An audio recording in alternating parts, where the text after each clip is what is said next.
Hello everybody, Christian from Treasure Town here, and today we're going to be going over the $715 of coins that I recently purchased from Drew and Casey Haddock over at Akusha Collectibles. They have a great YouTube channel, but I'm really excited because there's some pretty neat stuff in here. Almost all of it is not super expensive slabbed coins, but I'll be talking you through my buys, and I'll actually start with some of the non-slabbed stuff. This video is sponsored by Whatnot, a live streaming auctions and shopping app where I regularly sell coins and banknotes of all types, including US, world, errors, varieties, silver, gold, ancients, and more. And don't forget to use my link in the description to get a free $10 off on your first order on anything on the platform. Let's get into the video. So right here to start, we have a 1909 S Lincoln penny, and a lot of this stuff I'm buying to resell, whether it's in my grab bags, direct sales on my website Treasure Town, or on my auctions over at Whatnot. The next one, this is an 1893 lowball Colombian commemorative.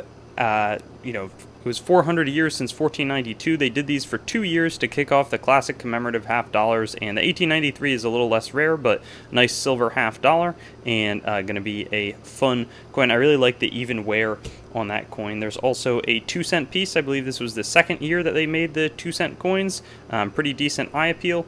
But nothing too crazy about that. This next one is what's called a trime, or a silver 3-cent piece, 1853, and it's got decent eye appeal. I really like how that, 3 in Roman numerals are right there. This would be a nice typeset edition for someone. Maybe it'll be for me. After that, we have a seated Liberty half dollar. Again, pretty even wear, a little bit of a, hit. I don't think that would be enough to details it, but it's certainly pretty worn down. And yeah, nice half dollar. So the first half dollar, I remember I was like a 10 or so when I went to a Westchester County coin show, and I bought one of those that looked pretty similar, and then I put it in the washing machine by accident. 1909 S. This is a wheat penny. Again, really nice, slightly nicer than the previous one, but first year San Francisco is quite rare. You always want to look on the back, see if there's not a VDB, because that's going to be the super valuable one. Then after that, we have a Hannes Tolving, 1957. I paid $30 for this coin just for the novelty factor. I believe he went to jail for a long time for some coin fraud, but this is a proof half dollar. I just bought this for the slab, and going to add it to my personal collection. And this is my first rattler that I purchased, so this was the first type of holder that PCGS ever did, and some people really collect them. I probably overpaid for it. I paid $33 for this coin, but I just wanted one, and I thought Akusha would be a good business to support and purchase it from, so now it's part of my collection, going for different types of slabs. After that, we have some Anax coins. So this is a good example of an AU58 coin because you can see, it's worn down. It's got some cool bluish toning on it, but there's definitely some wear on the high points of the coin. That being said, it would be a really nice addition to a typeset, and it'll be pretty affordable, I think, whether I sell it on Whatnot or in just a regular sale, through a grab bag or on its own. I also did pick up a slightly nicer 1906 Mint State 62 red-brown coin. Unfortunate that it has that spot there. Otherwise, I could definitely see this coin grading Mint State 63, but it was probably graded down because of that.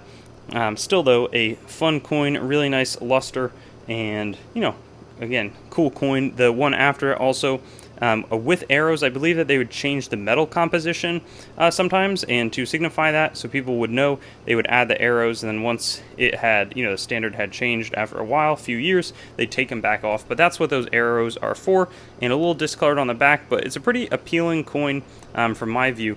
Yeah, nice 1854 Seated Liberty quarter. And our last one going to be a Fair 2 very, very worn capped bust dime. So, again, very worn down, not quite pour one. I did purchase a pour one that I'll show you in a moment, but this was one of the, I always think those are like the earliest pretty affordable type of dime that you can purchase. The design prior to that, it's going to be much more expensive, but we also have, this is not peculiar, but just an interesting purchase, nice XF40. I don't know exactly why it was graded, but it's not a non-valuable coin. San Francisco Mint, they often had some struggles with the striking, not the best strikes from San Francisco in the 20s, but that coin looks nice. I just thought it was a cool coin in a holder. And then this Proof 65, interesting toned Washington proof. So not the highest grade, but a neat, interesting sort of toning pattern on that coin. And I think that would be fun for people who collect toned coins. It's nice to have it, again, already graded. We also have a Fair 2 coin, 1827, another cap bust dime here. But, you know, it's got the detail that, well, maybe not all that matters, but it's a pleasing looking coin. I think it's like, hey, that's like what a dime looked like, you know, 200 years ago. So very neat. And then this one, check this out. It's the first Pour 1 coin that I own. I'm probably just going to squirrel this away for my own collection as well. 1878 25-cent coin. That's the difference, you know, in terms of wear on the back. There you see 10 cents there. It's totally worn down. You know, all that lettering disappeared. And some people collect, they're called like lowball collectors if you're collecting only Pour 1 stuff. So anyways, those were those buys. Then we'll wrap up over here. This was like more of an experiment. You know, these interesting, whether it's tape or rubber band toners. But there's 4 1954 Washington silver quarters. I probably overpaid a little bit for them, but again, I thought it was sort of a neat thing. It's something I hadn't tried before, and when something like that comes across your path, you know, there, look at that. Actually, I didn't even realize I had that. Let's hope that there's some, you know, some of these coins are toned decently. It's very terminal toning. As toning really advances, it's going to blacken over time, but you can see some purples and greens also in the field over there. Let's see on this one, very much black and white, and then the back, I mean, it's like a little hint, but if that had been rainbow all the way through, man, that would be something else. Yeah, and that's more of like a golden toning on the back, but those were those 4, and then we're kind of concluding the buys here.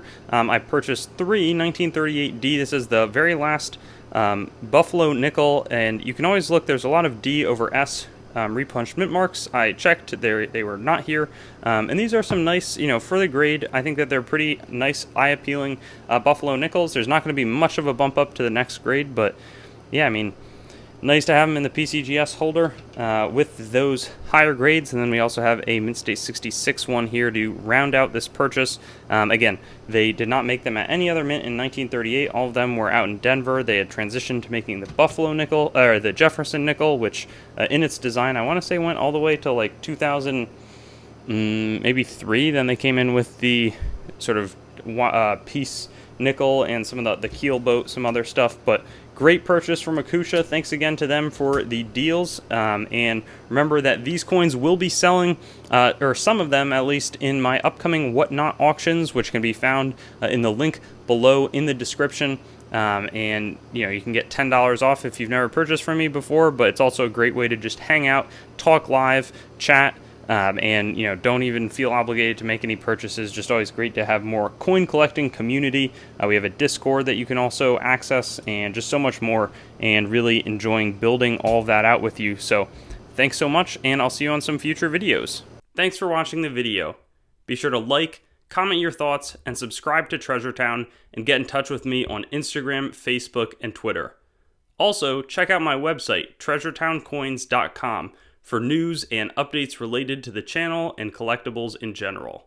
Lastly, there's a link tree in the description with links to all of my other sites, as well as some affiliate links that can support the channel. But with that being said, have a great day, and I'll hope to see you on some of my videos in the future.